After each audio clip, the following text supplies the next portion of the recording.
j'ai assez envie de vous faire quelques petites confidences. En fait, en réalité, je vais pas vous faire des confidences, c'est mon invité qui va vous faire des confidences. Pour ceux qui ne le savent pas, avant que je rentre dans le vif du sujet, je m'appelle Pauline Agneau et donc j'ai créé un podcast qui est devenu également une chaîne YouTube où j'interviewe toutes les semaines des personnalités remarquables. On me demande souvent d'ailleurs comment je choisis mes invités. Je vais vous dire la vérité, parce qu'ils ont une vie un peu extraordinaire, parce qu'au fond, j'ai envie de comprendre leur parcours, leurs histoires, leur vie tout simplement, et puis également leur cheminement de pensée. Tout ça bien sûr avec un objectif, apprendre pour moi-même, mais aussi partager avec vous, vous faire réfléchir, vous faire découvrir des choses nouvelles. C'est vraiment ce que j'essaye de faire avec ce podcast depuis maintenant des années, parce que je crois personnellement que rien n'est impossible à ceux qui rêvent assez grand. Et finalement, la personne que j'ai invitée aujourd'hui, derrière ces airs un peu professoraux, en réalité a exactement le même type de principe. C'est typiquement le genre de personne que j'adore avoir sur le podcast.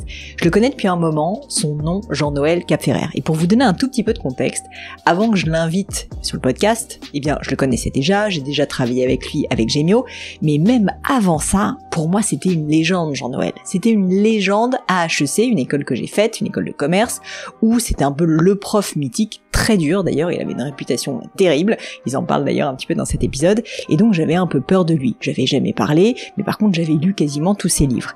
Et un jour, j'ai pris mon courage à deux mains et je lui ai envoyé un mail pour lui demander son avis sur ma marque, sur Gemio, qui est aussi une marque de luxe, sa spécialité.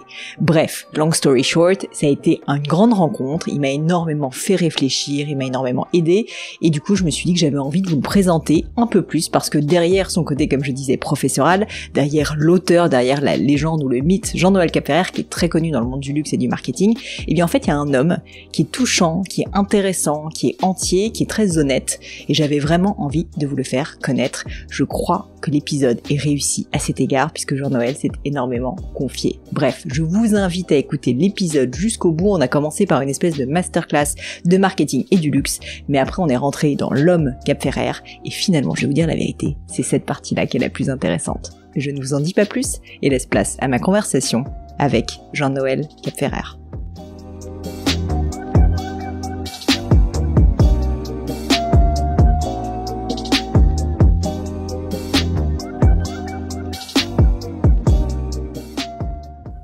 Jean-Noël. Bonjour. Bonjour. Bonjour. Je suis très contente de vous avoir, Jean-Noël, parce qu'on va faire ensemble, je pense, un épisode assez extraordinaire. C'est pas du tout pour vous mettre la pression que je dis ça, mais c'est parce que je suis excitée comme une puce, je dois vous dire. Parce que j'aimerais bien qu'on parle de marque, de marketing. Vous savez que c'est un sujet qui me passionne, on en a déjà beaucoup parlé ensemble. De luxe aussi. Et vous savez qu'il y a aussi donc beaucoup d'auditeurs de mon podcast qui sont très intéressés par ces sujets, notamment parce que ce sont des dirigeants d'entreprise, des marketeurs, etc. Or, aller à la source de Jean-Noël Capferrer, c'est quand même assez sympathique. Et donc, si ça vous va, j'aimerais bien qu'on déconstruise un peu quelques grandes idées sur le monde des marques et du marketing, c'est un peu votre spécialité avec vos anti-lois en plus. Il paraît. Voilà, donc je me frotte les mains. Et pour entrer en matière, j'ai une citation de vous, figurez-vous, que je vais vous lire. Et j'aimerais bien qu'on commence par là, qu'on en parle un petit peu. Cette citation, c'est « La marque est une promesse. Elle doit être tenue tout au long de son existence, quelle que soit la situation. C'est une question de fidélité. » Et ma question pour vous, c'est, je sens moi-même en tant que dirigeant d'entreprise l'importance de la cohérence de marque, et d'ailleurs à quel point c'est difficile, et en même temps, évidemment, ma marque elle a déjà tellement évolué en peu de temps et je suis encore en train de la construire, parce que c'est une jeune marque.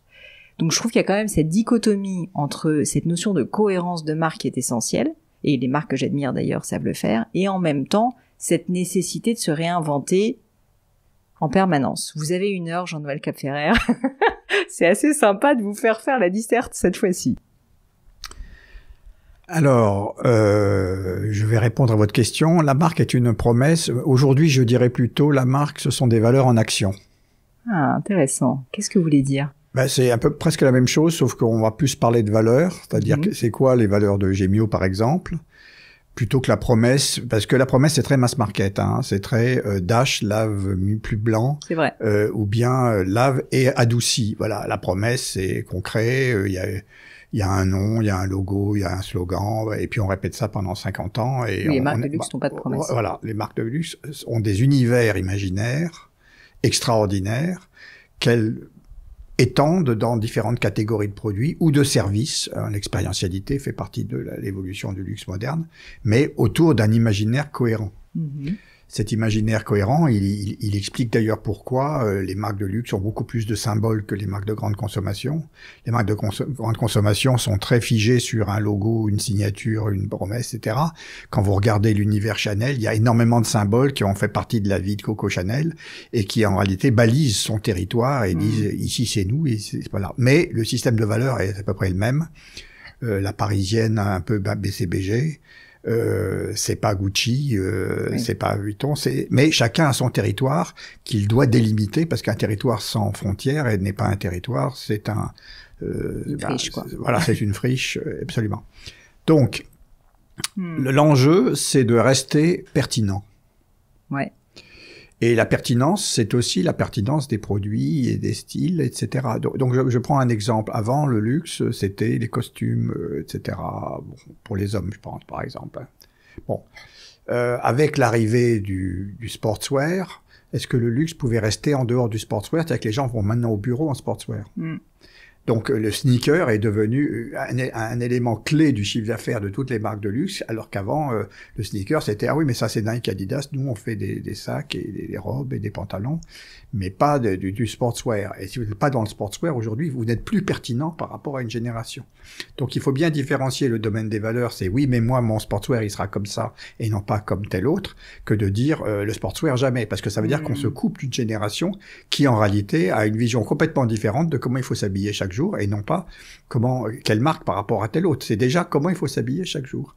Et les interdits d'hier deviennent les obligations d'aujourd'hui. Donc si on est bloqué sur les interdits d'hier, on montre qu'on est totalement hors de propos.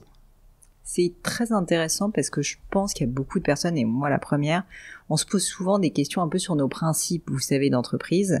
Je vous donne un exemple. Moi, pendant longtemps avec Gemio, je me disais, je veux avoir uniquement une marque qui soit digitale. C'était un principe. Maintenant, je réalise qu'il est absurde et d'ailleurs, on a 10 boutiques.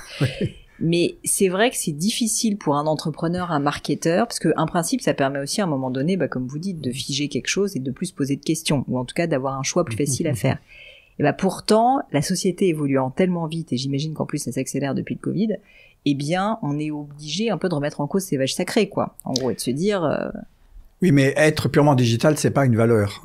C'est un business model avec je veux pas avoir les coûts fixes des boutiques, je veux pas m'embêter avec un certain nombre de choses, surtout au démarrage où on a des fonds propres en quantité limitée, donc on a envie de les mettre là où il faut et pas forcément là où il faut pas. Bon, mais quand vous vous projetez dans le long terme, des magasins ou des trunk shows dans les grands hôtels de Tokyo ou de Miami, ça vous apporte un statut qui en réalité va rejaillir sur votre marque et vous faire gagner du temps.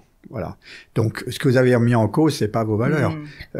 C'est à un moment donné un principe de management. Combien de temps je dois rester bloqué sur ce principe de management? Voilà. Et donc les valeurs, elles n'évoluent jamais ou elles peuvent évoluer? Alors elles se nourrissent de valeurs nouvelles, mais il faut savoir garder les anciennes. C'est-à-dire que qu'est-ce que c'est? On peut pas demander aux clients d'être fidèles si nous-mêmes on n'est pas fidèles à nous-mêmes. Donc si vous dites j'attends de votre fidélité à Gemio, etc. et que vous remettez en cause ça, il y a un léger problème. C'est-à-dire que vous demandez aux autres ce que vous faites pas vous-même. Bon, en revanche, à un moment donné, on va se dire je suis une marque, par exemple, je suis BMW ou je suis Porsche, je suis une marque assez masculine, ça ne m'interdit pas de considérer qu'aujourd'hui, ce sont les femmes qui achètent des voitures de luxe pour elles-mêmes. Vous voyez, donc ça veut pas dire que j'ai abandonné la masculinité machiste, etc. Mais je suis conscient de l'évolution du monde et qu'aujourd'hui, c'est pas uniquement les hommes qui achètent des voitures sportives, ce sont les femmes qui réussissent. Et les femmes qui réussissent sont féminines, elles sont sensibles, etc. Mais elles ont envie d'avoir un Boxster jaune avec, etc. Et de pas être cantonnées à une Mini. Ouais, j'ai rien contre les Mini. Mais c'est un peu un stéréotype, la blonde dans la Mini. J'ai pas dit la brune, j'ai dit la blonde dans la Mini. Très bien. Une autre question pour vous, c'est une question qui aussi, je crois, parlera à des entrepreneurs ou à des personnes sur le terrain. Et je vous ai déjà dit que je trouve que contrairement à l'idée un peu qu'on peut se faire d'un professeur, vous êtes quelqu'un de très pragmatique et ancré dans le réel, et c'est pour ça d'ailleurs que vous faites aussi du conseil, j'imagine. Mais en gros, il y a souvent un écart quand même entre la doctrine, justement, entre les grands principes marketing, de soit qu'on s'est mis à nous-mêmes, soit on va dire marketing qu'on a appris à l'école, et la réalité du business. Est-ce que qu'est-ce qui prévaut? C'est un peu théorique comme question, mais peut-être on peut l'étayer avec des exemples. Qu'est-ce qui prévaut? Est-ce que c'est toujours le terrain, la réalité qui doit prévaloir? Ou est-ce qu'en fait, de temps en temps, non, en fait, un peu envers et contre tout, en fait, il faut garder ces grands principes. Je crois que vous aviez un exemple, vous me disiez précédemment, avec le monde de l'hôtellerie. Oui, absolument. Vous savez, le pragmatisme dont je fais preuve, il est dû au hasard. Ah bon? Absolument. Il est dû au hasard. Quand je suis rentré de mon doctorat à Chicago, je suis rentré à HEC, parce que HEC m'avait financé une partie de mes études. Et donc, j'ai commencé à faire des cours comme une taupe, je ressemblais à une taupe, j'étais purement théoricien, etc. Ouais, taupe parce que j'avais passé 2 ans ou 3 ans dans une bibliothèque, en gros. Faire un doctorat, c'est assez prenant. Et j'avais un ami, enfin, il est devenu un ami très très fort. J'avais un collègue qui me dit tiens, j'ai un copain qui a monté son agence de pub. Il aimerait bien avoir un élément d'intelligence, on appellerait ça un planning stratégique aujourd'hui. À l'époque, ça n'existait pas, offshore, c'est-à-dire, voilà. Mais il peut pas te payer. Alors, il me dit, moi j'ai refusé parce que il me paye pas, et moi je me suis dit, c'est une chance, on me permet de me confronter à la réalité. Vous voyez ce que je veux dire? Et donc, je suis allé le voir, et j'ai travaillé pendant 10 ans offshore, comme planeur stratégique dans une agence de pub, à rencontrer des problèmes clients. Ah, je savais pas ça. Oui, mais je l'ai dit à personne jusqu'à présent. Incroyable. Voilà. Et donc, on peut avoir Jean-Noël Capferrer gratos. Non, on a pu, à un moment donné, j'avais 30 ans à l'époque, et comment dirais-je, et là, j'ai rencontré, qu'est-ce que c'est qu'un problème client? Qu'est-ce que c'est que les questions que les gens se posent, etc. Et en même temps, j'ai aussi vu qu'ils appréciaient la conceptualisation. C'est-à-dire que c'est pas simplement, il faut faire ça parce que c'est une recette qui marche, etc. La conceptualisation, c'est-à-dire la façon d'organiser le réel en groupe, comment dirais-je, qui donne du sens à l'action, c'est rassurant. Alors, si on fait que ça, on n'avance pas. Il faut à un moment donné se dire, oui, mais ça coûte combien, ça rapporte combien. Mais à un moment donné, les gens ont besoin de prendre la distance par rapport au réel pour pouvoir revenir sur le réel. Et donc, ce pragmatisme, comment dirais-je, qui est un peu ma marque de fabrique, il est dû au fait que mon collègue ne voulait pas travailler pour rien. Mais moi, à l'époque, j'étais heureux qu'on m'ouvre la possibilité de dire c'est quoi un vrai problème. Voilà. Et puis être confronté aussi à plein d'entreprises différentes. Ah oui, alors là, j'ai travaillé pour les entreprises dans tous les secteurs, aussi bien business to business que grandes conso, etc.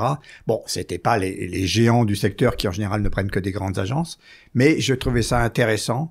Et je ne regrette pas, et ça a été une partie déterminante de ma carrière, c'était cette capacité de rencontrer des gens et de découvrir qu'en fait, ils appréciaient un certain niveau de conceptualisation. Pas trop haut, mais pas aussi au ras des pâquerettes. Alors, je reviens à votre question sur doctrine versus réalité. Doctrine, etc. Alors, la doctrine, c'est utile, mais à un moment donné, il ne faut pas en être l'otage et passer à côté de la réalité. Par exemple, on lit votre livre Luxe oblige et on se dit, ok, une marque de luxe, je ne sais pas, c'est forcément très cher.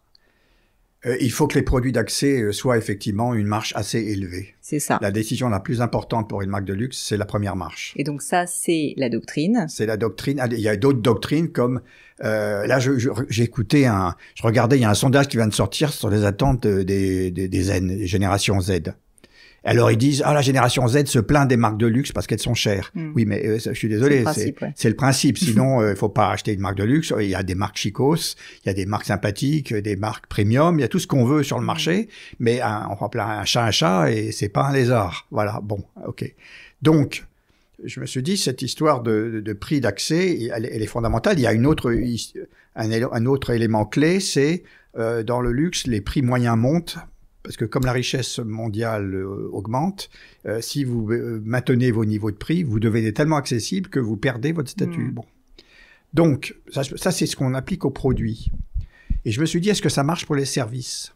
C'est-à-dire, et les services, j'ai eu la chance de rencontrer des grands gestionnaires de grands palaces. Alors, grand palace Saint-Théonas, parce qu'il n'y a pas de petits palaces. le mot palace est un mot qui est très normé, qui a un certain sens, et qui me disait, Jean-Noël, vous dites qu'il faut pas baisser les prix, il faut pas négocier les prix. C'est vrai que quand vous allez chez Porsche, vous dites pas, faites-moi moins 20%. Ouais. On vous dit, je suis désolé, passez dans 2 ans, il y aura peut-être une voiture d'occasion à ce prix-là. Bon. Et là, je parle pas de Ferrari. Donc, si je prends les Palace, et il y en a 6 ou 7 actuellement à Paris, même si les chambres sont vides, est-ce qu'on doit accepter quelqu'un qui dit je vous prends une chambre si vous faites moins 50 parce que je sais que vous avez des chambres de libre et que la suite au dernier étage avec la terrace à 10 000 euros, je la prends à 4 000. Bon, d'un point de vue business, on peut se poser la question. Quand vous êtes opérationnel et que à un moment donné vous devez penser à la dernière ligne du compte d'exploitation, vous vous dites j'ai pas le droit de refuser. Bon, mais à un moment donné, s'il se sait que chez vous, la suite à 10 000 est achetée 4 000, votre statut baisse auprès de ceux qui l'auraient payé 10 000. Donc, il y a un petit problème. Alors, c'est pas un problème, c'est le challenge de la vie. C'est-à-dire qu'effectivement, il y a des principes, et à un moment donné, on se dit, est-ce que je vais piétiner mes principes? Parce qu'à court terme, j'ai besoin de cette ligne de rentabilité. Voilà. Deuxième chose, ou alors on peut tourner le problème en disant quelles sont les chambres sur lesquelles je suis prêt à faire un effort et sur la chambre iconique, par exemple, la penthouse, etc. Celle-là, je ne la braderai pas, vous voyez, parce qu'il faut savoir qu'on ne brade pas le summum. On peut brader l'access, mais pas le summum, vous voyez. Donc à un moment donné, le fait de se remettre en cause permet d'affiner la proposition. Puis en se disant que ce type-là risque de vous refaire le coup dans 3 semaines, en parler à tous ses amis, etc. Oui, voilà. Et ce jour-là, on va se dire, il y a un problème de remplissage chez un tel. Le taux de remplissage des chambres n'est pas satisfaisant, ou alors ils n'ont pas la bonne clientèle. Ça m'amène à une autre question que je voulais vous poser. On me la pose tout le temps et je trouve que la réponse est vraiment pas facile. C'est notamment quand il y a des jeunes créateurs de marques ou des créateurs qui ont créé une marque il n'y a pas si longtemps que ça. Très souvent, donc, ils essayent, je suis toujours un peu sur cette lignée des grands principes, d'avoir des grands principes. Par exemple, de mettre des prix élevés parce qu'ils veulent avoir un positionnement élevé dès le début et tout. Mais c'est vrai que moi, je peux pas m'empêcher de penser que notre marque, au début, quand on la crée, et nous, c'était le cas avec Gemio, elle est quand même pas du tout pareille en termes d'image, en termes d'exécution que 20, 30 ans plus tard, au pire, 150 ans plus tard. C'est pour ça que les prix montent. Et c'est pour ça que les prix montent, vous avez raison. Et ils ne descendent pas. Et donc, en fait, là, c'est peut-être plus un conseil que j'aurais envie de vous demander pour des jeunes ou moins jeunes qui créent des marques, qui sont en construction de marques. Est-ce que vous pensez que il est sain de faire, en fait, d'avoir peut-être quelques principes, mais malgré tout de faire évoluer, comme on en parlait avec Gemio, le business model, de faire évoluer les choses, plutôt que d'être un peu figé en se disant non, moi ma marque, en tout cas, j'ai ces grands principes, c'est comme ça que je vais mettre des barrières autour de moi et que je vais être cohérent et que je vais être différencié aussi. C'est peut-être pas clair ma question, mais ce que je veux dire. Si, c'est très clair. D'accord. Attends. Je dirais. Vous connaissez Richard Mille? De nom. Pas personnellement, pas encore. Faites-le venir. J'aimerais bien, si vous le connaissez. Oui, il est basé à Genève. Et il a un château en Bretagne. Voilà. Mais Richard, un vrai château breton, parce que c'est un breton d'origine. Voilà, bon. Richard Mille, quand il a créé sa marque il y a 25 ans, il a dit « Je ne veux pas faire de l'innovation qui ressemble à des vieilles marques ». Donc il avait un parti pris très très techno, très voilà, et deuxièmement esthétique aussi fort. Oui, mais surtout il a dit je veux gagner de l'argent même si j'en vends 20. La première année il a gagné de l'argent parce que le prix moyen était de 300 000 euros et il s'est tenu là-dessus si vous voulez. Mais il avait une innovation extrêmement disruptive et radicale. Il n'était pas dans le comment dirais-je voilà le. Oui, c'était pas que du marketing. C'était pas enfin bon, je respecte beaucoup le marketing, mais vous voyez ce que je veux dire, etc. Bon. Donc, on peut pas séparer la force des convictions avec la puissance de la proposition innovante. Vous voyez ce que je veux dire? Voilà. Et lui, il était extrêmement innovant. Et deuxièmement, son prix n'était pas un prix du genre, tiens, on va mettre un prix très élevé comme ça, comment dirais-je, ça fera flasher et ça créera du buzz dans les médias. Il y avait 2 choses. Premièrement, c'est la conséquence d'un prix de fabrication très élevé lui-même. Bon, donc sa marge brute n'était pas aussi élevée que prévu parce qu'il utilisait des matériaux très innovants. Bon, deuxièmement, il voulait être rentable dès le début. Il ne voulait pas dire dans 10 ans je serai rentable et au départ je vais ramer pendant 5 ans, etc. Voilà. Donc ce sont ces considérations de court terme et de long terme et de puissance de l'innovation qui fait qu'on met de l'eau dans son vin à une certaine vitesse ou pas. Voilà. Ce que je n'aime pas, c'est les gens qui disent je vais créer une marque de luxe. Moi, je préfère quelqu'un qui me dise « J'adore les bijoux, j'aimerais apporter quelque chose dans le monde des bijoux et non pas je veux créer une marque de luxe. Le luxe est un statut qu'on obtient avec au bout d'un certain temps et ça ne se résume pas au prix, ça se résume à un ensemble d'excellence. Bon, donc si quelqu'un me dit j'ai envie de créer une excellence qui n'existe pas, ça m'intéresse parce que c'est avec ça qu'on va recruter des gens intéressants et pas uniquement on va créer une marque de luxe où là on va recruter des clients et du personnel assez différents. Oui, on part du produit ou de l'innovation, quelle qu'elle soit. Enfin, d'une forme d'excellence qui n'existe pas, mais ça peut être l'excellence du service, l'excellence du service avant-vente, après-vente, du sur-mesure, etc. Mais en tout cas, il y a l'idée qu'on a besoin d'excellence, et soit elle existe déjà, et c'est un peu embêtant, soit elle n'existe pas, et là, on a une chance. Bon, peut-être une dernière question pour vous avant qu'on rentre plus dans votre parcours sur tout ce qui est univers de marque et un peu de luxe aussi.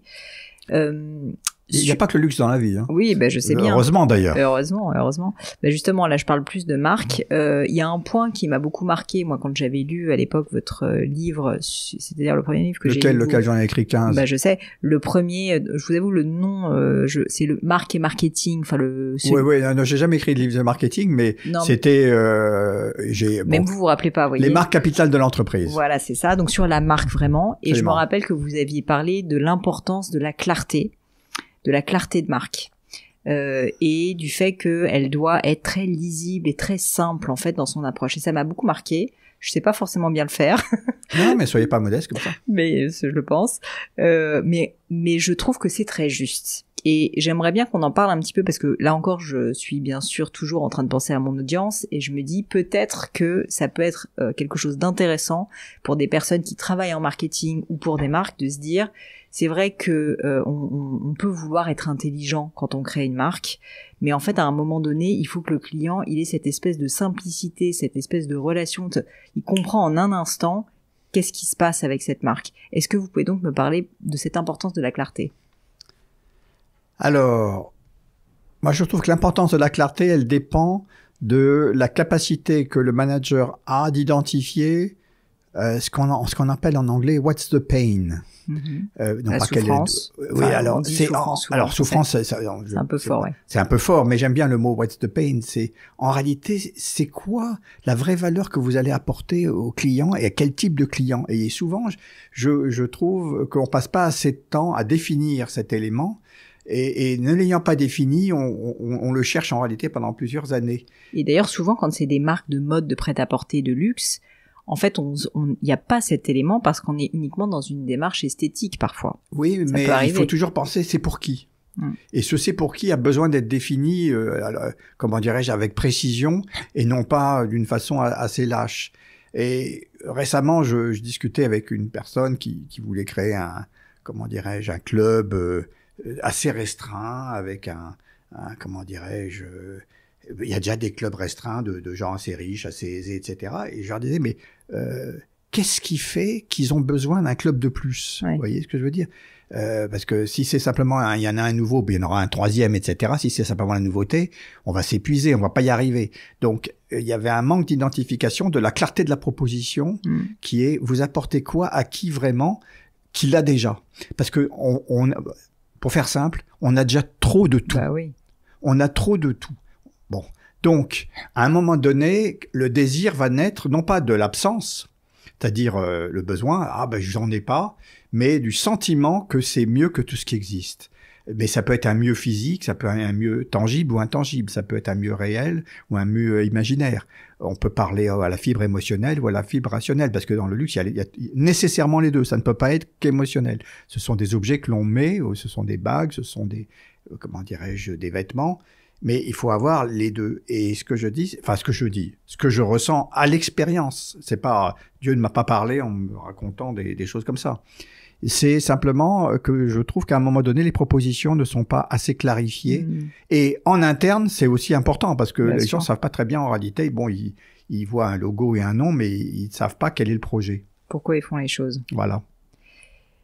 Alors en fait, j'ai quand même une dernière, en tout cas, remarque ou question sur la marque. C'est que je trouve que dans tout ce que vous nous dites, et je le sais parce qu'on se connaît assez bien, c'est que finalement, vous allez contre l'idée reçue que le marketing, c'est pas business.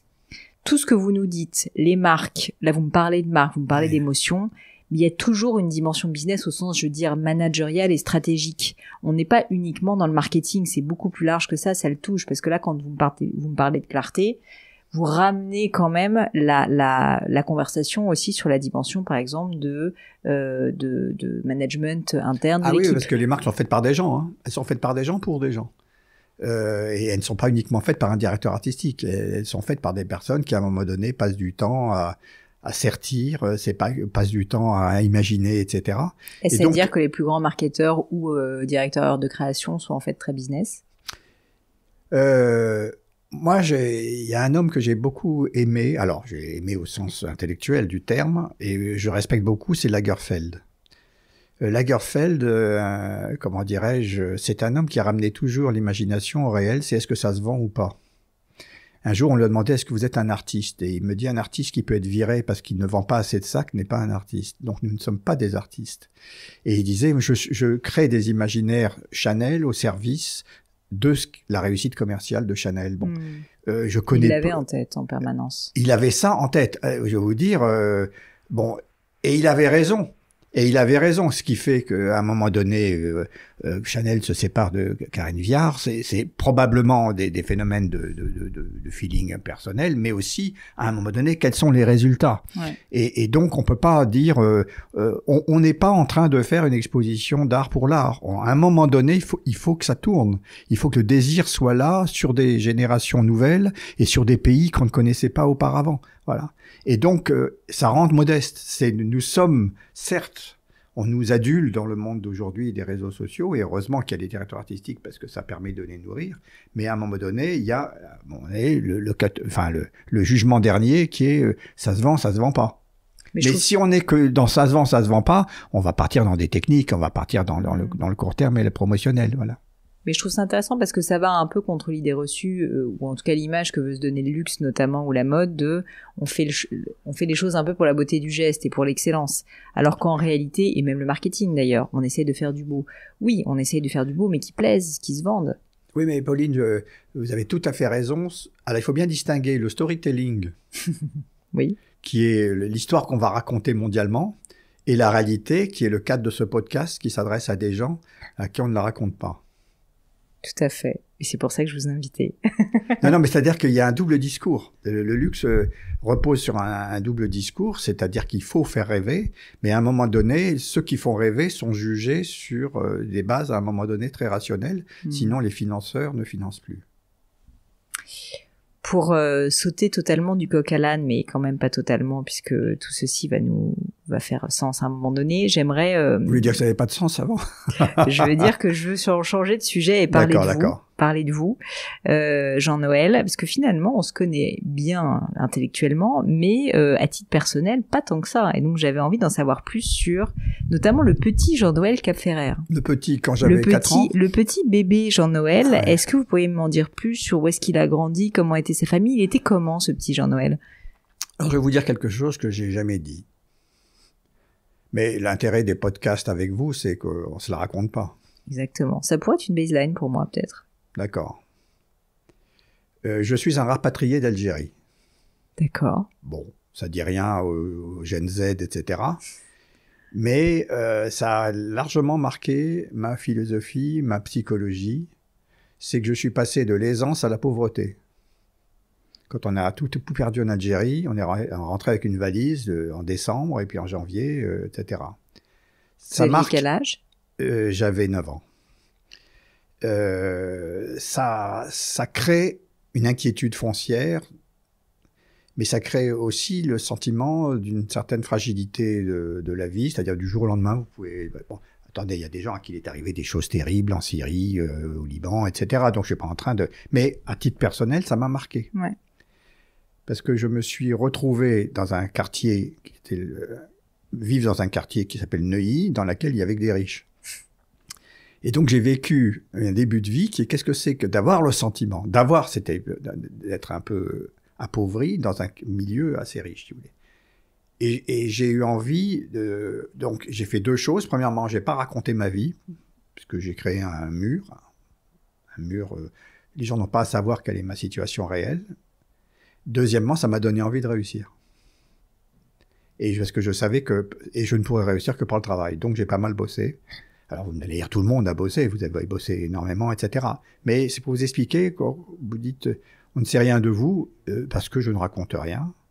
Mais le fait de cet événement dans ma vie est un événement. Je serais resté en Algérie, je ne serais probablement pas là avec vous aujourd'hui. Vous serez probablement très différent. Je serais complètement différent, je serais peut-être resté sur place.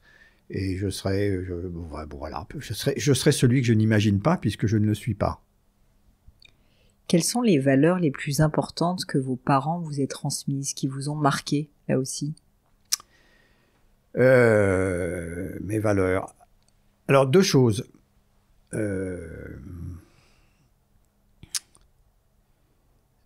Ma mère et mon père m'ont enseigné des valeurs différentes. Ma mère m'a enseigné la notion d'honnêteté qui est assez foncière, c'est-à-dire que même si les choses ne vont pas, il faut rester. Il n'y a pas de chemin de traverse, on va magouiller un peu, etc. Donc on est resté etc. Et mon père, qui était un self-made man, il avait inventé en gros le hard discount en Algérie. C'est-à-dire qu'il avait inventé les magasins chocs. Les magasins chocs étaient des magasins qui étaient des garages dans lesquels il y avait des caisses, dans lesquels il y avait des boîtes de thon. C'est la base du hard discount. Le hard discount a été inventé par les Allemands à la fin de la Deuxième Guerre mondiale, quand il fallait nourrir les Allemands après les bombardements. Voilà, bon, écoutez, et là, du jour au lendemain, donc il y avait 50 magasins en Algérie, puis un jour, il y en a eu 0, puisque on a dû partir en courant. Voilà. Et là, donc, mon père m'a aussi montré que, et en rentrant en France, il est reparti et il a remonté des business. Bon.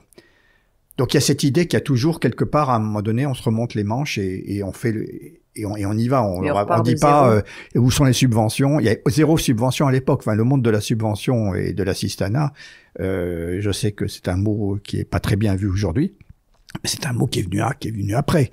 Les gens qui sont rentrés d'Algérie, on leur a dit, écoutez, mettez-vous où vous pouvez et débrouillez-vous. Voilà. Donc, c'est un peu ça, cette idée que la réussite, il faut réussir et personne ne va venir vous aider parce qu'il n'y a pas d'assistanat, il n'y avait pas de ces systèmes. Deuxièmement, c'est une question de boulot. Donc, je crois au travail. Et cette croyance m'a beaucoup aidé.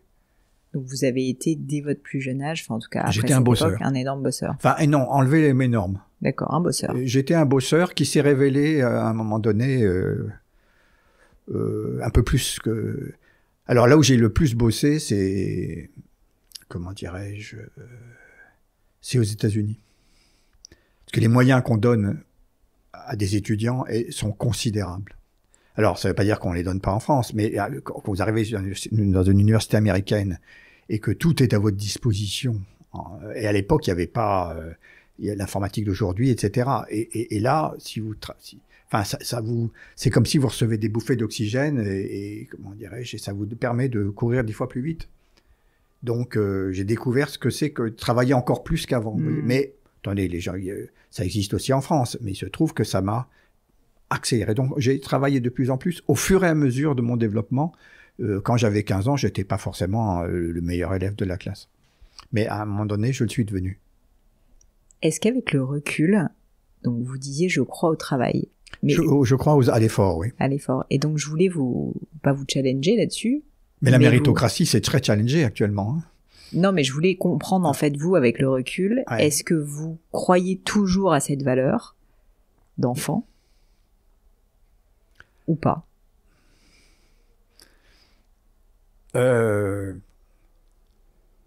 Alors, les choses qui me viennent à l'esprit sont les suivantes. L'effort vous permet de vous élever et de réussir, mais il y a des choses, il y a des chemins où vous allez réussir différemment. Je suis frappé, je vais vous le dire franchement, par les capacités de réussite financière qu'offre la finance. Mais est-ce que c'est un boulot intéressant? J'en sais rien.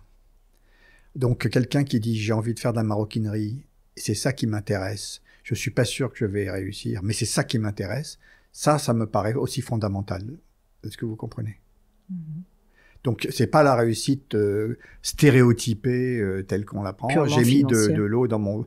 Mais elle peut être très forte, hein, la réussite financière. C'est-à-dire, c'est le problème de la dislocation de la société occidentale aujourd'hui ou des sociétés, c'est l'énorme écart qui se fait entre des réussites financières et des réussites non financières. Bon, mais pour autant, si tout le monde fait de la finance, il y a 99% de gens qui vont dire « Ah, mais c'est très ennuyeux, et puis en plus, on peut pas tous réussir dans la finance. »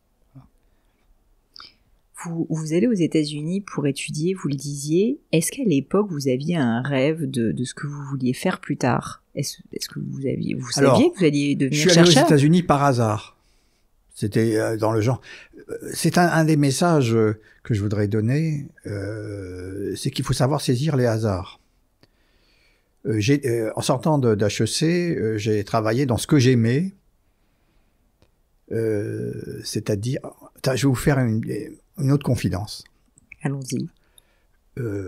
Comment dirais-je, je sors du bac, et là je me dis qu'est-ce que je dois faire après, et j'avais un très bon ami qui malheureusement a disparu, qui dit je vais faire architecture, je vais faire les beaux-arts.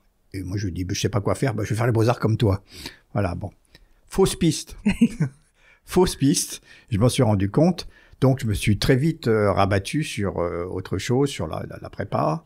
Mais déjà, c'est dur de savoir ce qu'on a envie de faire quand on a 15 ans ou 14 ans, etc. Vous voyez ce que je veux dire? En fait, on n'en sait absolument rien. Donc, il y a mon copain va faire architecture, je vais faire architecte comme lui. En plus, c'est sympa, architecte, j'ai dessiné beaucoup, j'arrêtais pas de dessiner, donc je me suis dit, j'ai sûrement une prédisposition. Mais enfin, bon, à un moment donné, entre dessiner et vouloir être un architecte, c'est quand même pas tout à fait la même chose. Bon. Donc, deuxième chose, en fin d'HEC, on doit choisir une spécialisation, et je me dis, j'ai rien appris jusqu'à présent, il est temps que j'apprenne des choses la dernière année, je vais faire de l'audit.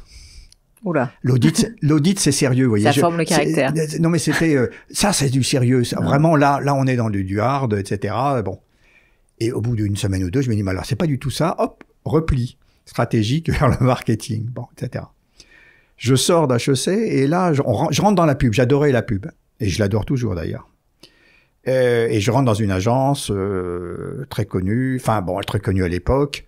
Et je bosse, etc. Et un jour, je sors de l'agence, donc au bout de 6 mois, et je croise un ancien prof d'HEC qui me dit « Tiens, qu'est-ce que tu fais là ?» Je lui dis « Écoute, je travaille là. » Et il me dit « On cherche des assistants au département marketing d'HEC pour écrire des cas. » Et d'ailleurs, si ça t'intéresse, tu pourrais aller faire un doctorat aux États-Unis. Je dis « Ah c'est pas une mauvaise idée, ça j'y avais pas pensé. » Etc. Et donc, je dis à mes amis de l'agence de pub, je suis désolé, je vais aller écrire des cas à HEC, des cas de marketing pour les cours. Et puis, il y avait la perspective, au bout d'un an, qu'on me finance mes études.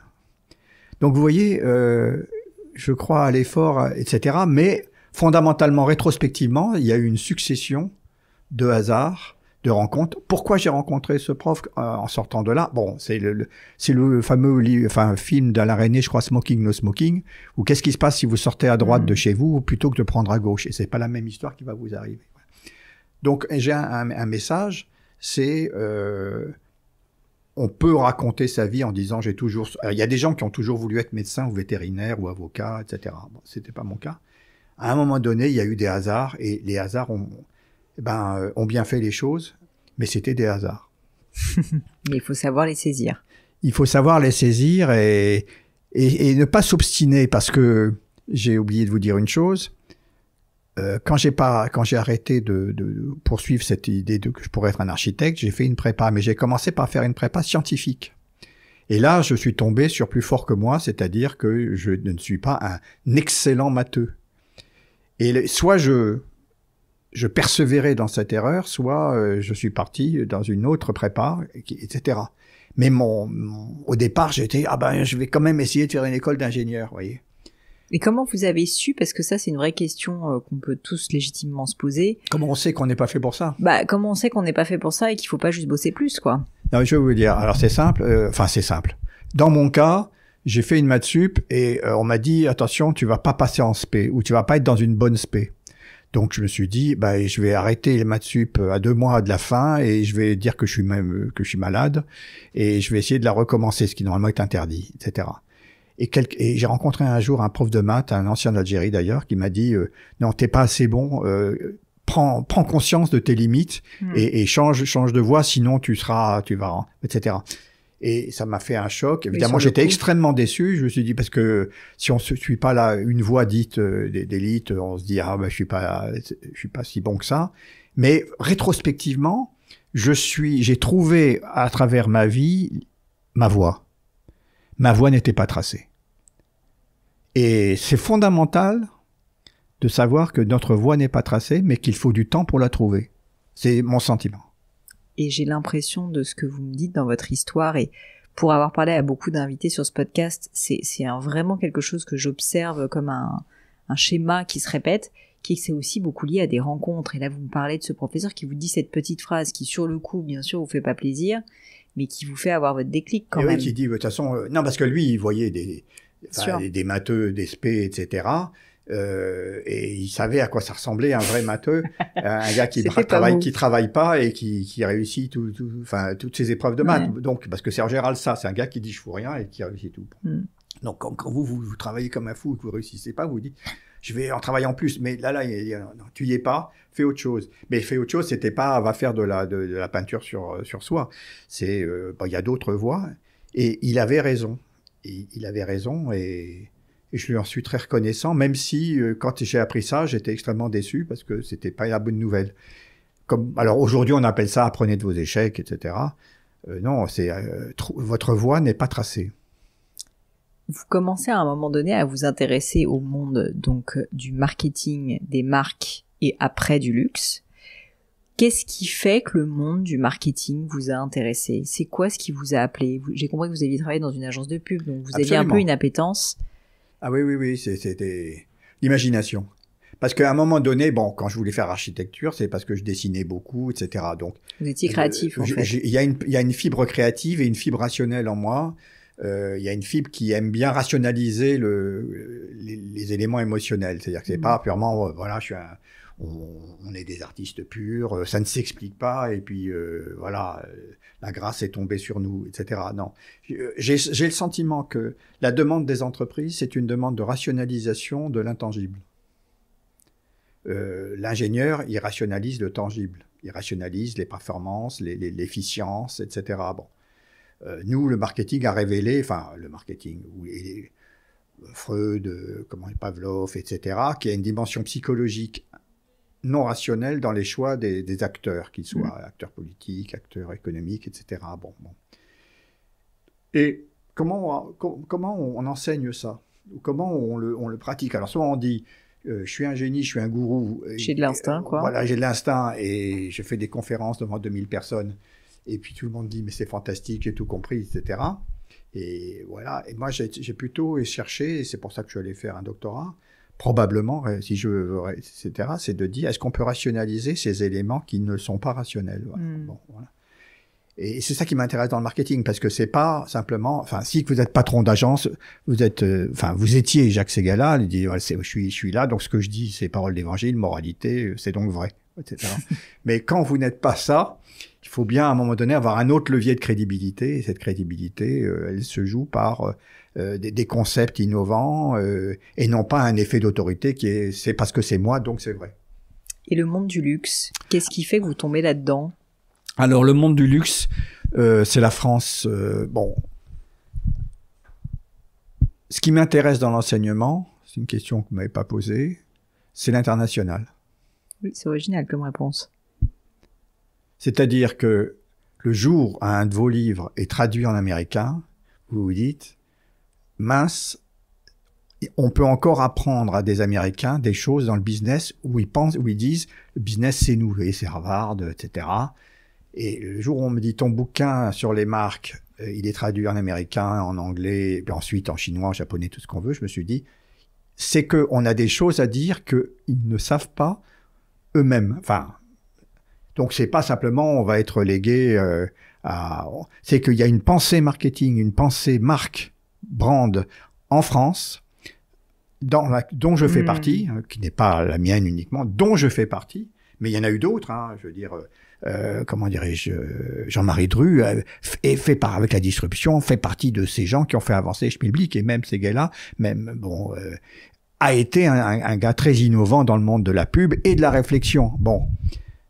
Donc, le jour où on vous traduit vos livres, vous dites, mais il y a peut-être quelque chose ici qui, en réalité, n'est pas simplement la copie de ce que les business schools américaines nous enseignent. Voilà. Et ça, je trouve ça extrêmement passionnant, parce que d'un seul coup, le métier devient... on va à Séoul, on va à Tokyo, etc., faire des cours ou des conférences, et vous vous dites, c'est bien, on a des choses à dire, nous, Français. Bon, c'est pas cocorico, etc. Et le luxe est aussi une des rares choses sur lesquelles on arrive à recruter des étudiants qui viennent soit à Cergy-Pontoise, soit à Julian-Josat, etc., pour apprendre ce que nous leur exportons. Comment savoir faire ce que nous leur exportons. Et le luxe fait partie des choses qu'on exporte. Et ils veulent maintenant le faire à notre place, et donc ils posent la question, c'est quoi les principes du luxe? D'où la création du livre Luxe oblige. Est-ce que quand vous l'avez coécrit, puisqu'il a été coécrit... Ah oui, avec Vincent Bastien, qui est une pointure. Est-ce que vous aviez l'intuition du succès que ça allait être, ce livre? Parce que c'est quand même, et je veux pas vous flatter, Jean-Noël, on se connaît trop bien pour ça, mais c'est quand même un peu une légende, ce livre. Et du coup, vous êtes un peu une légende quand même, avec, bien sûr, votre co-auteur. Mais ce que je veux dire, c'est qu'il a quand même beaucoup changé la vision du luxe. Et je pense, en fait, il l'a même pas changé. En fait, avant, les gens ne savaient pas ce que c'était. Maintenant, en fait, ça a mis des mots, des concepts. Et ma question, là, je parle plus à l'homme, l'auteur derrière, c'est est-ce que vous aviez quand même cette intuition quand vous l'écriviez? Ah, quand même, c'est pas mal notre histoire. Ça risque de bien marcher. Ou pas du tout? Alors, quand on a écrit ce livre, Vincent Bastien est peu connu. Travaillait chez LVMH, non, à l'époque? Oui, non, mais il a dirigé Vuitton. D'accord. Avant Yves Carcel. Donc il était opérationnel en plus. Donc c'est une pointure. Et c'est lui qui est venu me chercher un jour en me disant, Jean-Noël, je veux faire un bouquin avec toi. Et parce que j'ai 30 ans d'expérience à la tête des grandes maisons de luxe, Yves Saint Laurent, etc. Et donc je sens confusément des choses, mais passer de cette... vous passez pas de PDG à écrivain. Bah donc oui. on a écrit quelque chose, et franchement, je ne savais pas ce que ça donnerait. Et quand je relis à nouveau Luxe oblige, parce que je le rouvre régulièrement, je me dis, c'est incroyable ce qu'on a écrit. Mais quand on l'a écrit... C'est un peu, honnêtement, c'est dense, hein, c'est parfois un peu sec, mais franchement, c'est drôle parfois. Oui, mais c'est très business oriented. C'est pas un livre d'anthropologie du luxe. Non, et puis c'est pas une lecture de vacances. Hein. À un moment donné, est-ce que ça peut être utile sans tomber dans la recette numéro 1 ou le livre à l'américaine, les 15 points qu'il faut savoir suivre, etc. Les Américains sont très forts pour faire ce genre de choses. Nous, vous avez senti le côté européen, voire français du livre, c'est-à-dire il y a forcément un sous-bassement psychologique, sociologique, anthropologique, et après, on en déduit des principes de gestion. Mais c'est pas simplement, je m'arrête, je suis Bourdieu, je fais un livre sur la distinction, et puis après vous vous débrouillez, coco, etc. Ok, je ne savais pas. Mais c'est pour ça qu'on se voit aujourd'hui. Exactement. Il y a quelques scoops. Et alors maintenant, donc, vous partagez votre vie entre alors plein d'activités, vous allez me raconter, mais du conseil pour des entreprises. Toujours. C'est fondamental parce que à un moment donné, c'est quoi les problèmes qui sont les problèmes des décideurs économiques aujourd'hui et si on les connaît pas, c'est la tour d'ivoire. En fait, ça vous permet de garder un pied, même les deux pieds dans le concret. C'est-à-dire que c'est vital. Enfin, c'est vital. Dans mon économie personnelle, c'est vital. C'est-à-dire que j'ai besoin, et c'est pour ça, à mon avis, que mes cours, apparemment, certains de mes cours plaisaient, c'est que je me disais toujours, est-ce que ce que je dis peut avoir du sens pour une start-up? Vous voyez, par exemple, si on ne se pose pas le problème de qu'est-ce que c'est qu'une start-up de luxe, on se contente d'étudier les marques, les méga marques d'aujourd'hui, lorsqu'elles sont à plus de 10 milliards d'euros, voire 20, et c'est trop tard. La vraie question, c'est oui, mais quand je commence, je suis à zéro. Comment on crée le luxe de demain? Comment on crée? Et comment on atteint les premiers 10 millions de chiffre d'affaires? C'est quoi le palier d'après? C'est 100 ou c'est 50 ou c'est 500, etc. Bon. Et là, il faut que quelqu'un à un moment dise au prof, t'es hors de la plaque, t'es pas pertinent. Parce que je sais pas, les élèves peuvent pas le dire. Ils peuvent dire ça m'intéresse pas, Mais la vraie pertinence du cours, c'est les managers qui disent... donc, je me suis beaucoup intéressé aussi à ce qu'on appelle l'éducation permanente, continuing education, executive education, parce que quand vous êtes face à des managers 35 ans ou plus et qui disent « j'ai appris quelque chose dans un cours », là, vous dites leur argent était bien placé. Non pas parce que je parle des cours à HEC, je veux dire, parce que tous ces cours sont payants. Or, on se doit de dire, ils vont venir prendre sur leur temps, passer 2 jours, etc., que ce soit ici ou ailleurs, il faut qu'ils sortent en disant, j'ai appris quelque chose. Et non pas, oui, c'était intéressant, mais en réalité, quand je reviens dans mon bureau, j'ai rien appris, vous voyez. Voilà. Donc, conseil en entreprise, et je comprends la valeur. Nécessaire, parce que c'est ça le test de votre validité. Cours, encore jusqu'à maintenant, dont l'executive education. Conférences qui fait que vous voyagez beaucoup, on va en parler juste après, et écriture, parce que vous continuez à écrire quand même beaucoup d'articles. Absolument. Alors maintenant, avec l'internet, je fais plus de podcasts, etc. J'ai découvert un peu tard, enfin non, pas un peu tard, oui un peu tard, disons-le franchement, le plaisir d'écrire à plusieurs.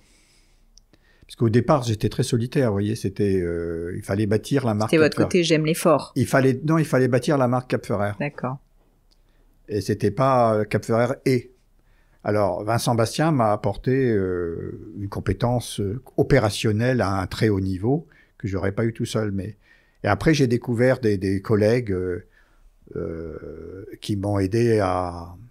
Enfin, qui parlent statistique comme moi je parle français, vous voyez. Bon.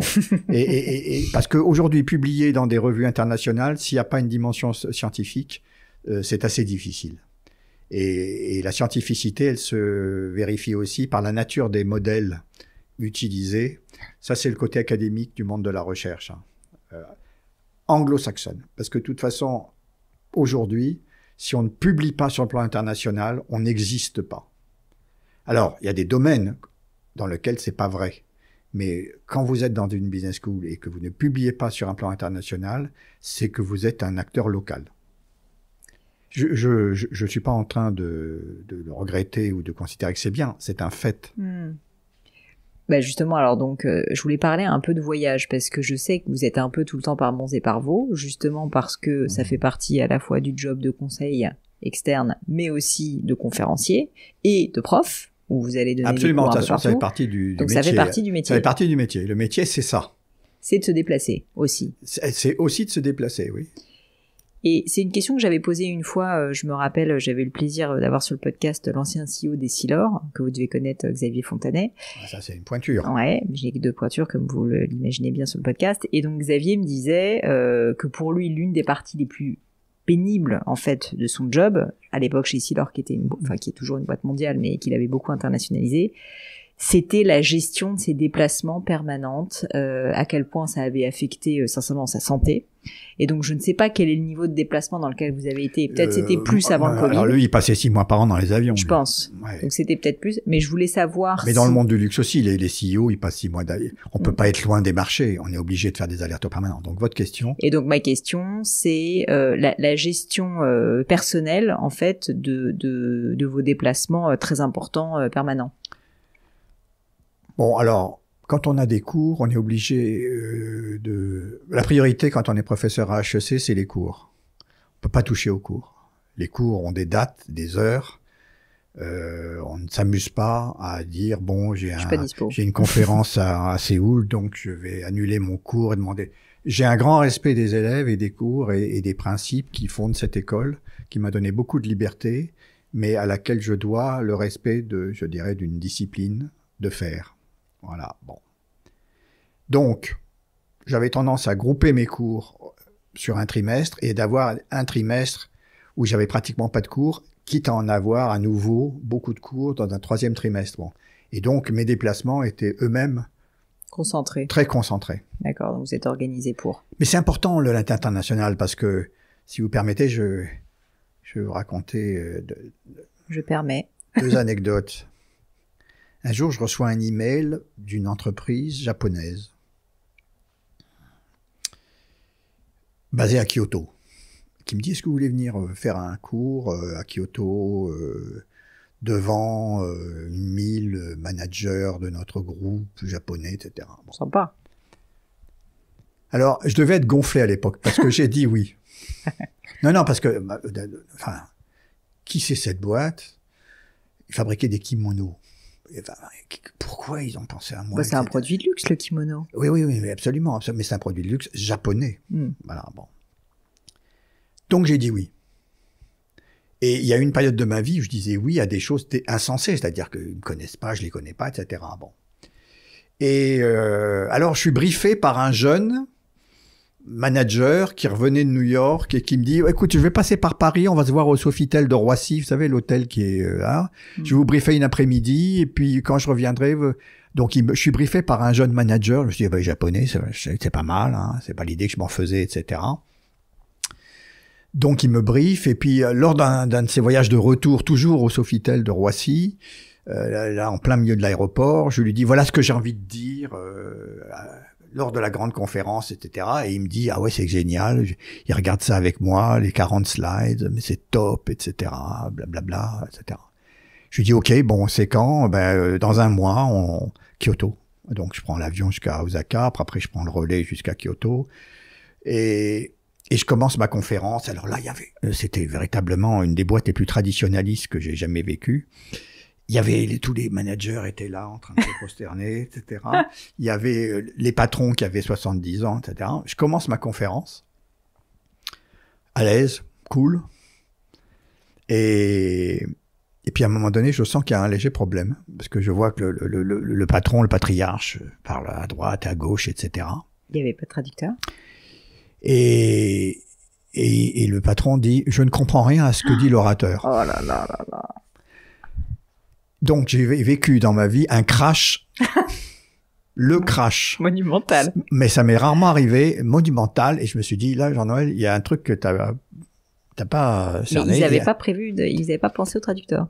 Non, c'est pas un problème de traduction. Ah bon? C'était un problème que j'avais été briefé par un gars qui était pas le grand patron. Ah, ok. J'avais été briefé par un jeune manager qui revenait d'une business school américaine, pour qui tout ça c'était vachement bien, il comprenait tout, etc. Et que le patriarche de 70 ans, lui, il disait, mais de quoi il me parle? D'accord. Je sais pas ce qu'ils attendaient. Et c'est quand même un principe simple du management, c'est attention à qui vous brief et qui vous dit que c'est bien, parce que si c'est pas lui qui est à l'arrivée, vous prenez un risque majeur. C'est le b.a.-ba du management. Eh bien, ce crash, si vous voulez, il m'a marqué. Et la preuve, j'en parle avec une émotion mal contenue. Et là, maintenant, vous faites attention à qui vous brief. Maintenant, je dis, est-ce que c'est le bon gars? Parce que qui est le donneur d'ordre? Il m'a utilisé pour faire passer des idées, et en réalité, je me suis craché. Une bonne leçon. Et ça fait du bien à un moment donné, que les gens vous disent, écoute, bon, deuxièmement, peut-être que je ne suis pas pertinent à Kyoto. Dans le monde du kimono. Dans le monde du kimono. Mais l'international m'a aussi... Enfin, il y a une chose... Un jour, j'ai une personne qui me téléphone, qui me dit à Paris, est-ce que ça vous intéresserait de venir faire des cours au L'Oréal coréen, qui s'appelle... bon, c'était un très grand groupe coréen de cosmétiques, le géant local. Donc, il a 20 marques... c'est une barrière à l'entrée incroyable. L'Oréal n'a jamais vraiment réussi à rentrer en Corée à cause de cette boîte.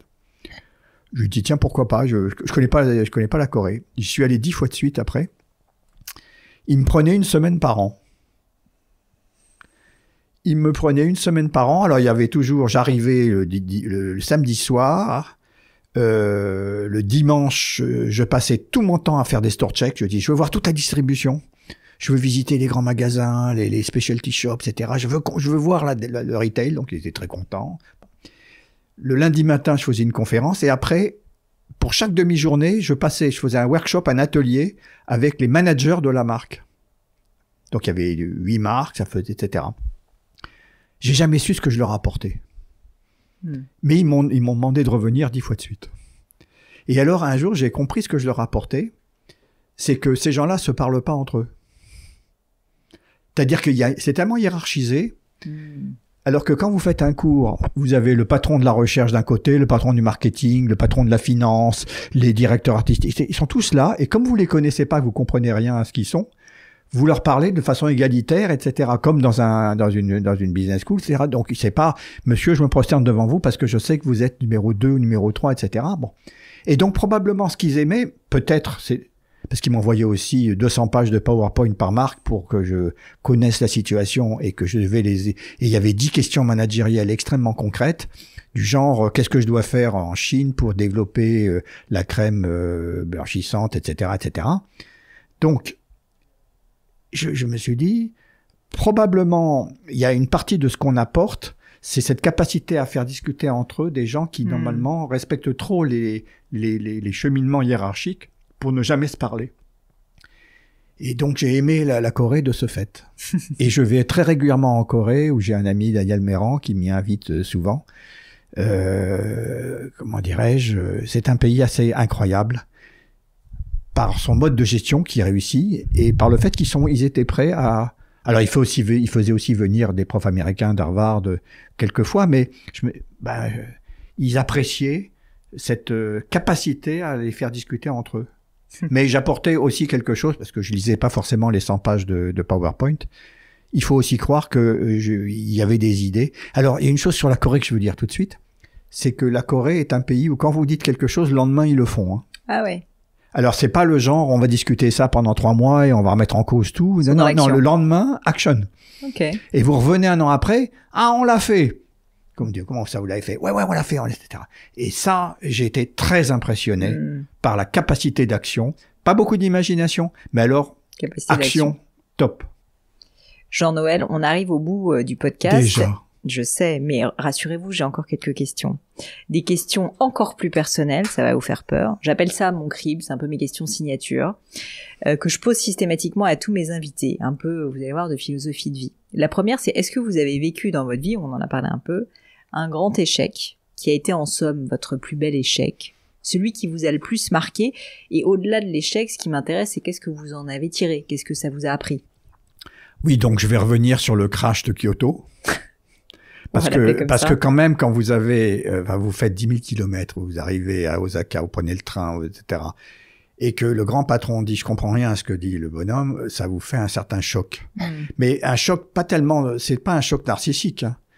C'est un choc, ça m'embête de ne pas avoir rendu ce que ces gens-là attendaient de moi. Parce que là, à un moment donné, j'ai pas fait le boulot. Je suis pas bon. Et j'ai pas dit ils sont stupides, ils sont pas intelligents, ils ont rien compris. Non, c'est je ne suis pas bon.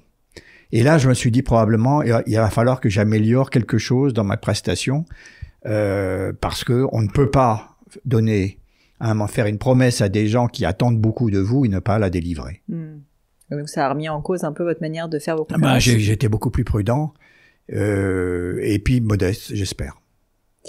S'il y avait quelque chose à refaire, qu'est-ce que vous auriez envie de refaire différemment dans la vie en général? Je vais vous dire quelque chose de très personnel. Je laisserai mes enfants faire ce qu'ils veulent. C'est dur de ne pas influencer ses enfants. Est-ce possible? J'ai pas vu certaines choses dans les prédispositions de mes enfants et ils ont cru me faire plaisir en faisant certaines études et en réalité, j'aurais dû leur dire « fais ce que tu veux. Si c'est ça qui te plaît, tu le fais. » Vous savez, c'est marrant, moi je dis souvent ça aussi parce que mon papa... Mais c'est dur de le faire au moment où ça se passe. Oui. Hein. Mais souvent, on se rend même Parce pas qu'on compte. a envie de dire, mais attends, c'est pas une bonne piste, fais voir un peu ça, est-ce qu'il y a des boulots, est-ce que c'est le chômage assuré, etc. T'as envie de faire ça, fais-le. Parce que on a pas le droit, parce que quand même, ça prend du temps de retrouver sa voie lorsqu'on a pris une tangente originale. J'allais dire, juste pour appuyer votre point, que moi, de l'autre côté de la barrière en tant que fille, j'ai souvent pensé que mes parents me disaient, en fait, m'emmenaient dans une direction, typiquement, vous savez, j'ai fait plein d'études, normal sup, HEC, etc., un peu pour le faire plaisir à mes parents.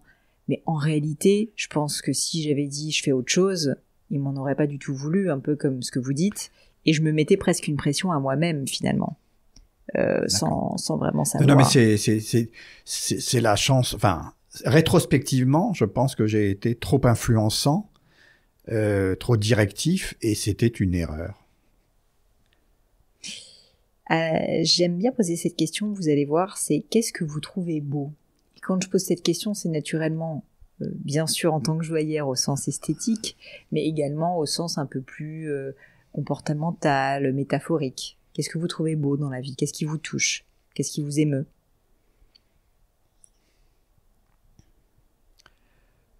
Les fjords. Les fjords, les montagnes et l'eau. Oui, c'est-à-dire l'éternité. Quand vous rentrez dans un fjord, rien n'a changé depuis 100 000 ans. Il n'y a personne.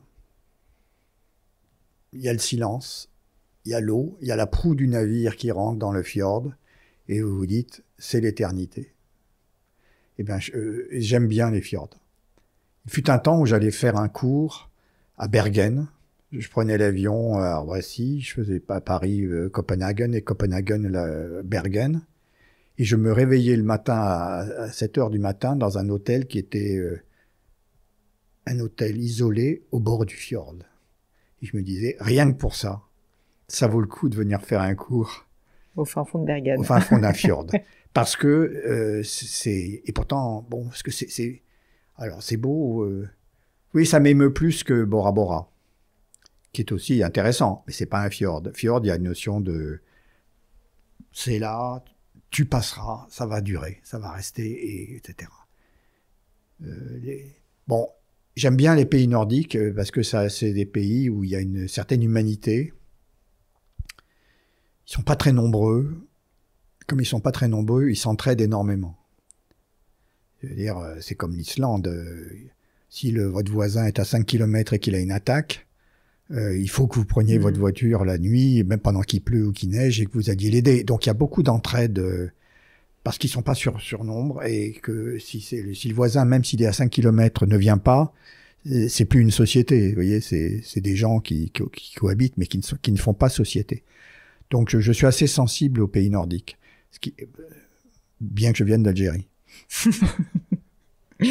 À l'inverse, Jean-Noël, qu'est-ce qui vous irrite? Qu'est-ce que vous n'aimez pas observer? Qu'est-ce qui vous met en colère? Qu'est-ce que vous n'aimez pas voir? Alors, mes élèves savent ce qui me met en colère.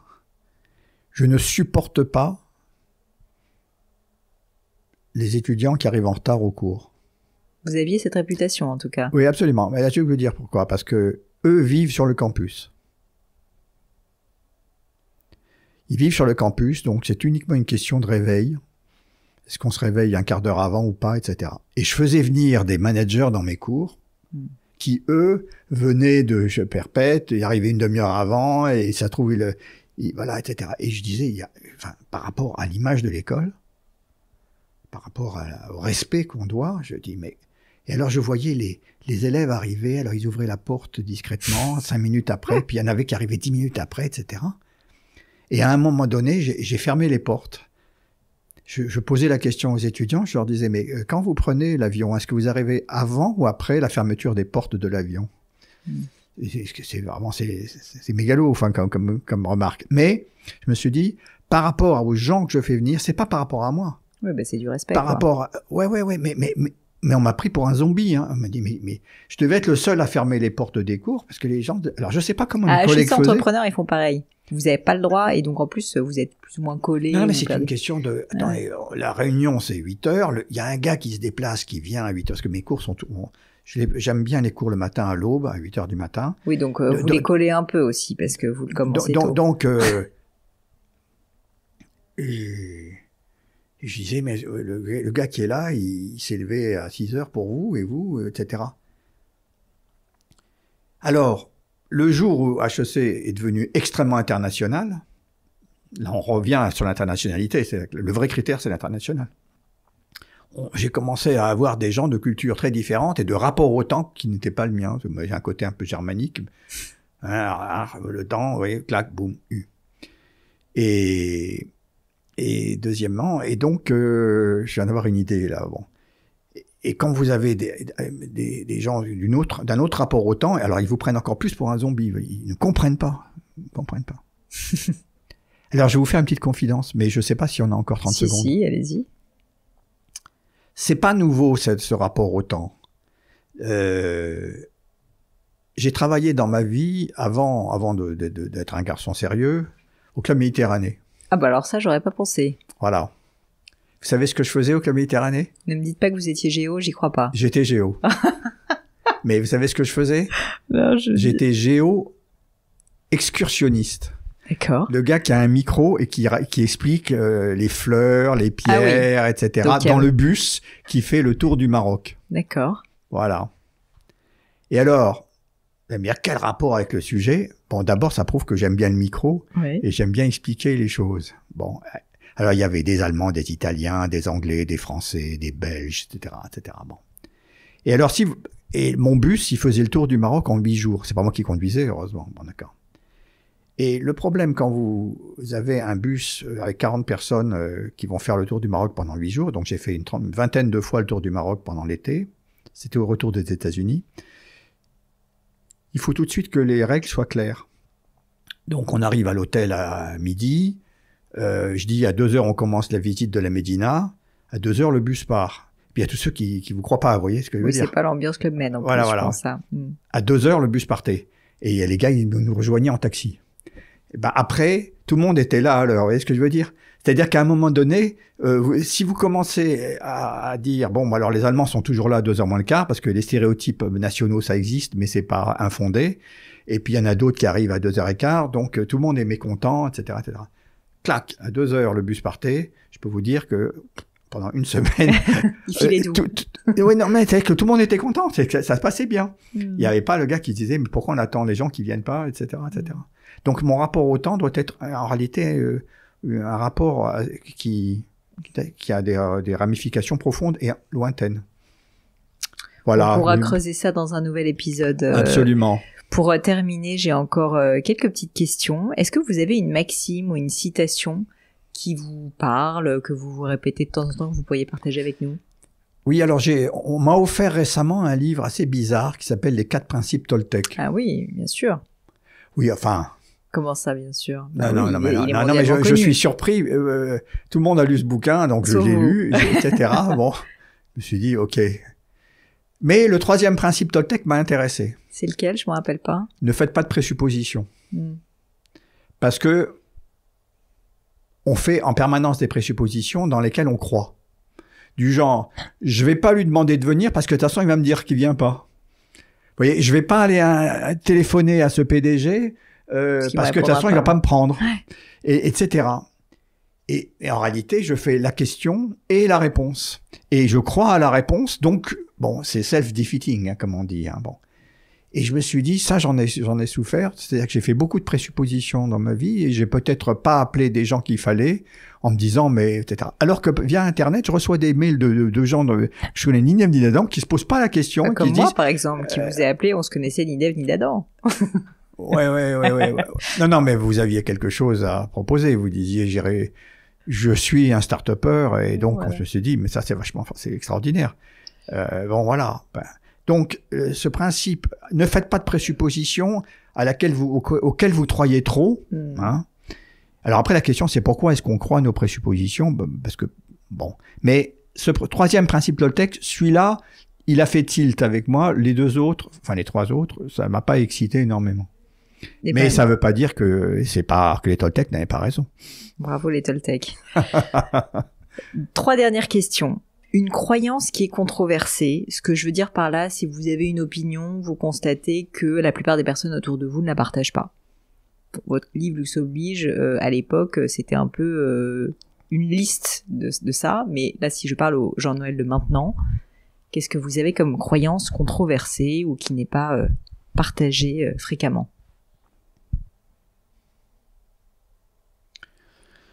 Enfin, il y a un sujet sur lequel je n'ai pas complètement fixé mon opinion, c'est sur l'histoire de la discrimination positive. C'est pas évident, ouais. La méritocratie. Voilà. Mais c'est vrai que quand on a des valeurs de méritocratie, c'est dur en fait ce principe, et en même temps quand on se dit on veut faire bouger les choses, à un moment donné assez vite, il faut agir. Oui, parce que malgré tout,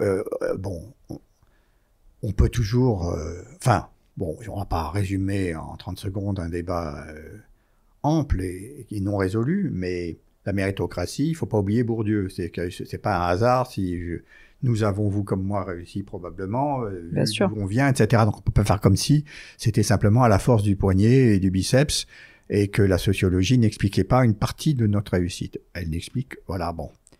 Donc, surtout après avoir été 3 ans à Chicago, où j'ai vu la discrimination positive, c'est-à-dire combien il faut de personnes de la communauté afro-américaine dans les cours, dans les profs, etc. Bon. Et je sais que les Américains sont en train de revenir un peu dessus. Donc, mais si on veut accélérer les choses, on peut pas dire, bon, on va attendre 100 ans ou 50 ans, etc. Or, la République est méritocratique. Et donc, elle dit, normalement, c'est à vous de vous débrouiller. Et en même temps, on connaît les limites et la temporalité lente du changement c'est à vous de vous débrouiller. Et tout le monde peut réussir de la même façon. Il n'a qu'à s'aligner au même concours de Normal Sup, etc. Bon. Donc ça, c'est un sujet sur lequel j'aimerais bien progresser parce que d'abord, il faut que la science nous aide là-dessus. Il faut que les chiffres montrent où ça marche pas. Mais bon, je ne suis plus certain. Voilà. Est-ce qu'il y a un sujet sur lequel vous avez déjà changé d'avis, qui vous vient à l'esprit? Non. Non, c'est pas que j'ai pas changé. Non. Il ne me vient pas à l'esprit. C'est pas une question facile. C'est pas une question facile si elle n'a pas été préparée. Or, la spontanéité de ce podcast, c'est qu'on prépare pas trop. Exactement. C'est pas quelque chose, on arrive avec, tiens, je vais lui dire ça, etc. Tout à fait. Donc, c'est pas que j'ai pas changé d'avis parce que là, si je pourrais dire que j'ai commencé à être de gauche comme tout le monde, parce que j'ai participé à mai 68. J'ai pas lancé des pavés sur des CRS, mais j'étais trotskiste. Ah oui, quand même. J'étais plutôt Che Guevariste. J'adorais Che Guevara. J'avais des posters de Che Guevara partout. Voilà, parce que quand même c'est une icône. Bon, et puis la photographie de Corda est exceptionnelle. Bon, etc. Bon. Bon, maintenant, est-ce que je suis retourné à Cuba. Ils crèvent tous. Ils crèvent encore plus qu'avant. Je pensais qu'ils crèveraient un peu moins. Ils crèvent encore plus. Donc, je me dis, est-ce qu'il faut être guévariste? C'est bien d'y penser maintenant. Non, parce que je ne peux que en recommander d'aller à Cuba. Ces gens-là ont besoin de nous. C'est d'une beauté rare, Cuba. La Havane, c'est top. Mais ils sont très, très mal.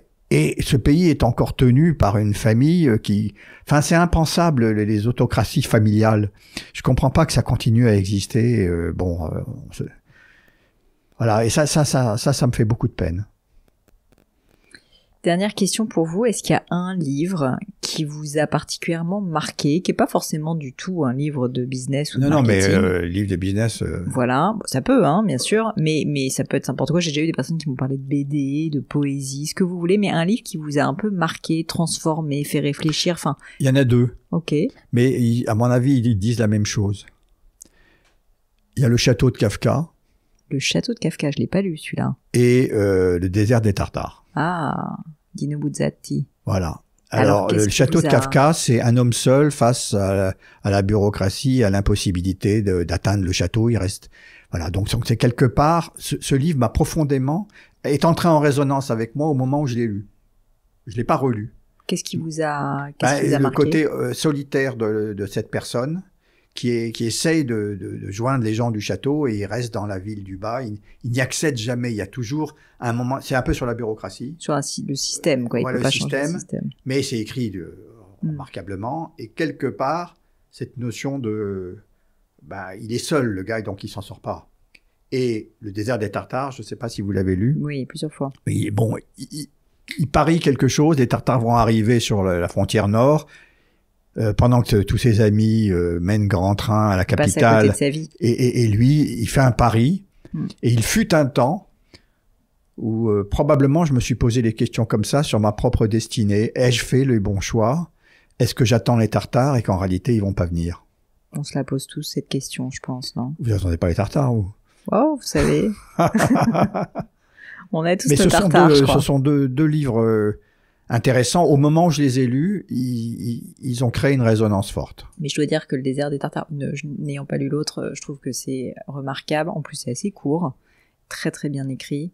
Et c'est vrai que ça prend à la gorge, hein, quand même, cette histoire. Parce que... c'est à la fin, ai-je eu raison ou tort? Ouais. Et bon, il a fait un pari sur je prends la voie de droite et les Tartares vont venir et j'aurais eu raison. Et c'est pas sûr qu'il ait eu raison, mais c'est la vie qu'il a eue.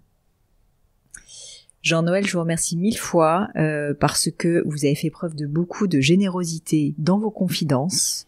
Je n'en attendais pas tant et je vous remercie parce que je pense que ça parlera à beaucoup de personnes qui s'attendaient peut-être à voir juste un professeur et qui ont vu un homme très intéressant, drôle et très sincère. Donc je vous remercie 1000 fois pour votre temps, pour cette interview. Merci Pauline. Pour terminer, où est-ce que les personnes qui nous écoutent, qui ont apprécié notre temps ensemble, peuvent soit essayer de vous contacter, soit vous suivre, parce que je sais que vous n'êtes pas très présent sur les réseaux sociaux, aux grandes dames sans doute de beaucoup de monde, mais vous les fuyez un peu. Donc si jamais on veut en savoir plus, au-delà d'acheter vos nombreux livres et de lire vos articles, qu'est-ce qu'on fait? Qu'est-ce qu'on fait pour essayer de... Mais écoutez, j'ai une adresse internet à HEC. D'accord. C'est ce que font tous les gens je ne sais pas s'imaginer qu'il y en a 1000, mais les gens qui écrivent de Miami, de Dubaï, etc. Et alors en général, je réponds.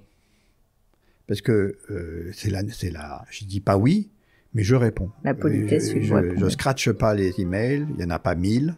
Je dis pas, voilà, ça m'intéresse pas. On doit avoir le respect. En plus, comme mon adresse email, c'est une adresse HEC, je porte la marque HEC et je dois répondre. Je ne vais pas me permettre d'être arrogant quand on porte la marque HEC. Eh bien, écoutez, je vous remercie là encore pour votre générosité et puis je vous dis peut-être à bientôt. J'espère.